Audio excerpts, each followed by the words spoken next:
Next ఏంటి? SIT step ఏంటి? ఇప్పుడు ఇదే టాక్ ఆఫ్ ది తెలంగాణ.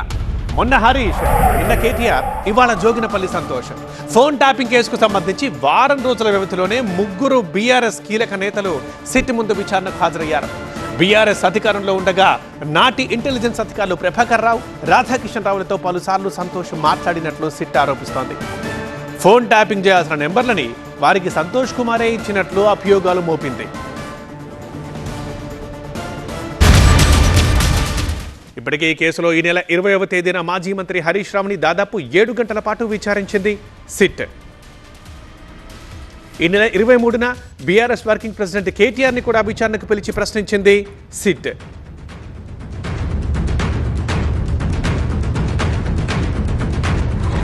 ఇక ఇవాళ మధ్యాహ్నం నుంచి బీఆర్ఎస్ మాజీ ఎంపీ సంతోష్ కుమార్ని విచారిస్తోంది సిట్. సంతోష్ తర్వాత మరి సిట్ ఎవరిని విచారణకు పిలుస్తుంది అన్నది ఇప్పుడు ఉత్కంఠగా మారింది.